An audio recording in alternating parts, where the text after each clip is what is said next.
ظاہر ہے کہ جس طرح مرتب اور جلسے اس طرح آج کل ہوتے ہیں، دور رسالت مآب میں اس طرح کا تو رواج تھا ہی نہیں۔ اب جتنے بھی مسالک اور مذاہب کے اندر ہوتے ہیں، پروگرام ہیں، جلسے ہیں، تقریبات ہیں، جلوس ہیں، تو اس طرح کا سٹائل اس دور میں تو یقیناً تھا نہیں۔ مرور زمانہ کے ساتھ جو ہے یہ چیزیں آ گئی، لیکن روح اگر وہی ہے تو اختلاف نہیں ہے۔ باقی اس عنوان سے بیٹھے ہوں، بات کی ہو، تو یہ صحیح احادیث سے ثابت ہے۔ حضرت امیر معاویہ رضی اللہ تعالیٰ عنہ کی مرویات سے ہے کہ حضور علیہ السلام مسجد نبوی میں تشریف لائے تو صحابہ بیٹھے ہوئے تھے، تو بیٹھ کر کے وہ ان کا باہمی کسی عنوان سے گفتگو کا، جلسے کا سٹائل تھا، بلکہ حدیث کے لفظ ہیں کہ حضور آئے تو فرمایا ما اجلسکم،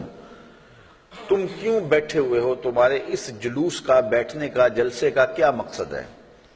تو صحابہ نے جو جواب دیا وہ سننے کے قابل ہے۔ انہوں نے کہا جلسنا نذکر اللہ و نحمدہ علی ما ہدانا للاسلام و من علینا بک، حضور ہمارے بیٹھنے کا مقصد یہ ہے کہ ہم اللہ کی حمد بول رہے ہیں، اس کی ثنا کر رہے ہیں، اس کا شکریہ ادا کر رہے ہیں اس بات پر کہ اس نے ہمیں ہدایت اسلام دی اور آپ کی صورت میں ہمارے اوپر کرم فرمایا، وَمَنَّ عَلَيْنَا بِكَ، آپ کی صورت میں ہمارے اوپر کرم کیا۔ اور اگر اس کو حضرت حسان بن ثابت کے لہجے میں دیکھنا چاہو تو ان کے لفظ صریح لفظ یہ ہیں مَنَّ عَلَيْنَا رَبُّنَا أَن بَعَثَ فِينَا مُحَمَّدًا صلی اللہ علیہ وسلم، ہمارے رب نے ہمارے اوپر احسان کیا ہے کہ محمد عربی عطا کر دی۔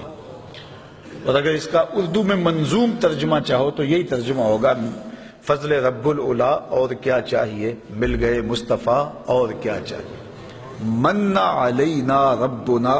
ام بعث فینا محمد، تو انہوں نے کہا کہ ہم اس پر اللہ کا شکریہ ادا کر رہے ہیں کہ اللہ نے آپ کی صورت میں ہمارے اوپر احسان کیا ہے۔ جب صحابہ نے یہ بات کہی تو حضور مسکرا کے گزر جاتے،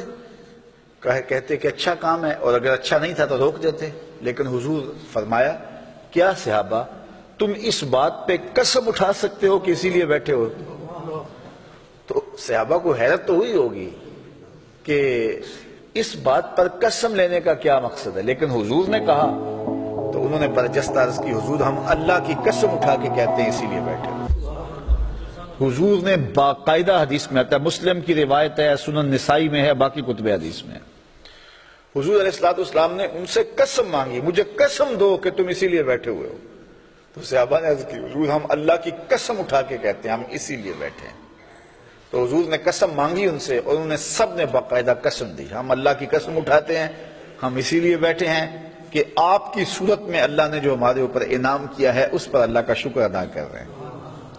تو جب صحابہ سے باقاعدہ حضور نے قسم لے لی اور انہوں نے قسم دے دی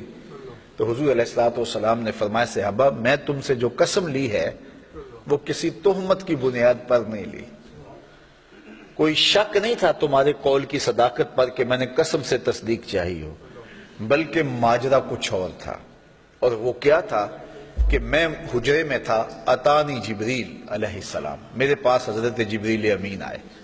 تم باہر بیٹھ کے مجلس کر رہے تھے اور میں حجرے میں بیٹھا ہوا تھا، اتانی جبریل علیہ السلام،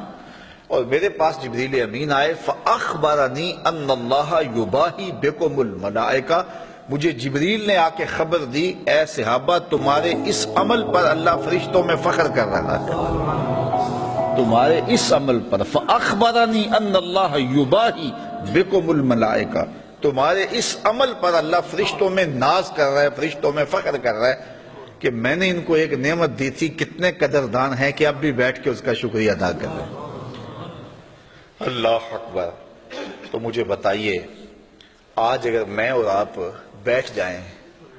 اور جمع ہو جائیں، چلو بیٹھنے کی جگہ پر چراغاں بھی کر لیں، نیچے اچھی چٹائیاں بھی بچھا لیں، اب اتنی آوازیں نہیں ہیں کہ زور سے بول کر آخری شخص تک آواز پہنچائی جائے، چلو سہولت کے لیے لاؤڈ سپیکر بھی لگا لیں، کوئی دور و نزدیک سے لوگ آئے ہیں ان کے لیے کوئی کھانے کا، شیرینی کا انتظام بھی کر لیں، تو اس میں کیا قباحت ہوگی؟ یہ کیا بالکل اسی مجلس کا تسلسل دکھائی نہیں دیتا؟ ہاں اگر ضد ہے تو اس پر بڑی باتیں کی جا سکتی ہیں اور کی بھی جاتی ہیں، لیکن اگر ضد نہیں ہے، انصاف کی نظر سے دیکھا جائے تو اگر اسی عنوان سے میں بیٹھ جاؤں اور آپ بیٹھ جائیں اور ہم جو ہے وہ اپنے رزق سے اس کے لیے کوئی دوستوں کے لیے اہتمام بھی کھانے کا کر لیں اور حضور علیہ السلام کی سیرت کو عنوان چھیڑ لیں، فضائل و مناقب کی باتیں کر لیں، تو اس میں کوئی قباحت نہیں ہوگی۔